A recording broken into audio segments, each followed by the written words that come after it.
नमस्कार, आप देख रहे हैं कैपिटल टीवी और मैं हूं कुमार अभिषेक। इस वक्त हम लोग मौजूद हैं पटना सेंट्रल स्कूल में, जहां पर पटना सेंट्रल स्कूल के आचार्य का अवतरण दिवस मनाया जा रहा है। इस मौके पर हमारे साथ मौजूद हैं बात करने के लिए जदयू के नेता छोटू सिंह जी। सर, आज इस कार्यक्रम को लेकर क्या कहेंगे? कार्यक्रम में हमको बहुत अच्छा लगा। सबसे पहले मैं महाराज जी को प्रणाम करता हूं, ईश्वर से यही प्रार्थना करता हूं कि ऐसे महान पुरुष हम लोग के जीवन के लास्ट तक रहें, जब तक हम लोग इनको देखते रहें। इन्होंने जो अपनी सेवा खासकर गरीबों के बीच देने का काम किया, और साथ में माता जी वैसे ही थी। हम लोग को याद है कि जब बिहार और पटना में कोई स्कूल नहीं था, आज न जाने कितना स्कूल आ गया। एक ही स्कूल था पीसीएस और कृष्णा निकेतन, जो सबको शिक्षा देने का काम करता था, चाहे वो छोटा हो या बड़ा हो। तो ऐसे महान अनुभाव लोग के लिए हम लोग ईश्वर से दुआ प्रार्थना करते हैं कि ऐसे लोग को ही पूरे बिहार में जिस तरह से है पूरे देश में इनका संस्था खुले, और इनके जो प्रिंसिपल के साथ साथ एक सदस्य हैं, चाहे वो कोई हो, सब लोग जिस तरह से सम्मान देने के आज इनका बच्चे लोग जो बड़े बड़े पोस्ट पे, हमारे परिवार के न जाने कितने बच्चे कितने बड़े बड़े पोस्ट पे हैं, इन्हीं का दिन है। और एक स्टिक बच्चे का जो सही में शिक्षा दिया जाता है यहाँ पे मिलता है, और गरीबों को सबसे ज़्यादा ही सम्मान देते हैं। जिसके पास पैसा नहीं है उसको भी विद्या चाहिए तो यहाँ मिलता है। बहुत सारे धर्माचार्य धर्मगुरु देखने को मिलते हैं, मगर अध्यात्म और शिक्षा का जो संगम यहाँ देखने को मिलता है वो और कहीं नहीं मिल रहा। ऐसा क्यों है? क्योंकि ये शिक्षा से ही स्टार्टिंग किए। इनको पूरा ये अपने पढ़े लिखे पीएचडी, और इन्होंने जो देखा ज़मीन से, बहुत लोग तो महाराज बन जाते हैं, लेकिन इन्होंने सही में जो ज़मीन से देखा, काम किया, गांव में घूमा, शहर में घूमा, देश विदेश में घूमा, इसलिए इनके पास नॉलेज है। ऐसे ही लोग महान होते हैं जिनको हम लोग महाराज और भगवान बोलते हैं। आने वाले समय मेरे बाद वाले पीढ़ी वाले लोग महाराज अभी लोग बोल रहा है, बाद में लोग भगवान बोलेगा। एक पॉलिटिकल सवाल कर सकते हैं आपसे?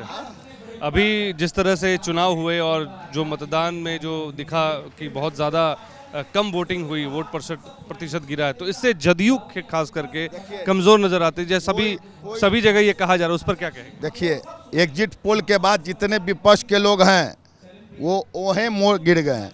पूरे देश में एनडीए का लहर चल रहा है, और नीतीश जी का विकास है कि अभी आप 9 बजे ये जगह पे आप ये बच्चे बच्चियाँ महिलाएं को डर नहीं है, नहीं तो अभी तक 9 बजे 20 बार घर से फ़ोन आता।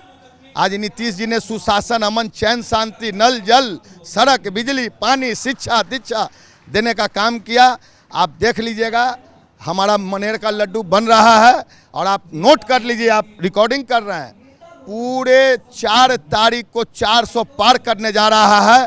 आप विपक्ष का दुल्हे नहीं है, बाराती आप जाते हैं, जैसे आज हम लोग आए हैं, मालूम है कि आज महाराज जी का जन्मदिन है, तब ना हम लोग जुटे हैं। अब विपक्ष में तो मालूम ही नहीं है कि दुल्हा कौन है, आप कार्ड छपवा दिया है।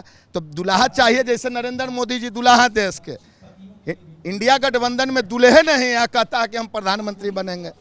एक चीज़ जो आपने कहा कि जैसे आप एग्जिट पोल की बात कर रहे हैं, तो एग्जिट पोल में दिखाया जा रहा है कि जदयू को नुकसान हो रहा है, तो कैसे देखते हैं इसको? एग्जिट पोल को हम देखिए, मैं तो खुद एग्जिट पोल हूँ, क्यों मैं जनता के बीच रहता हूँ, मैं जनता के बीच घूमा। 40 लोकसभा में 20 लोकसभा में मैं घुमा हूँ। मैं जहाँ जाता था, खासकर जो महिलाएं में मैंने उत्साह देखा, जिस गली से जिस सड़क से जाते थे, महिलाएं बोलती थी नरेंद्र मोदी अब की बार 400 पार। देखिए, अब बात बनाने का ज़माना नहीं है। जिस राज्य में महिला, अब मेरी बेटी आज तक साइकिल नहीं चलाती थी, गाड़ी नहीं चलाती थी, आज देश और बिहार की बेटी मेरी जहाज चला रही है। चुनाव में लोग ने बूथ पे देखा, आज तक बूथ पे लोग चुनाव में डरते थे जाने से, आज महिला बेटी बूथ पे चुनाव करा रही है, और अच्छा से सफलपूर्ण बिहार में, जिस बिहार में लोग जंगल राज से नाम से जानता था, 9 इंच और 6 इंच जानता था, आज इस बिहार में विकास, और पूरे बिहार में जो आप भी देखते होंगे, कलम की सरकार, बिहार की तकदीर और तस्वीर बदलने का काम किया नीतीश कुमार। इसीलिए विकास पे वोट पड़ रहा है। 40 में 40 हम जीतने जा रहे हैं, और मोदी जी प्रधानमंत्री हैं, फिर प्रधानमंत्री रहेंगे। आप बस 48 घंटे का बात है, देख लीजिएगा। धन्यवाद छोटू सिंह जी, कैपिटल टीवी से बात करने के लिए। धन्यवाद। तो आपने सुना कि सुदर्शन जी महाराज जी जो हैं आचार्य सुदर्शन जी, उनका यहाँ पे अवतरण दिवस मनाया जा रहा है। उस उपलक्ष्य में छोटू सिंह जी आए थे और उन्होंने बताया कि किस तरह से अध्यात्म और शिक्षा का जो संगम दिखने को मिलता है वो सिर्फ इसलिए क्योंकि ये खुद शिक्षा से जुड़े हुए रहे हैं और पहले भी इन्होंने बहुत सारे लोगों को सुविधाएं दी हैं, अपने स्तर से बहुत सारी कोशिशें की हैं कि उनको पढ़ाने का। तो ये थी पूरी कहानी यहाँ की पटना सेंट्रल स्कूल की। मैं कैमरा पर्सन विकास के साथ कुमार अभिषेक, कैपिटल टीवी पटना।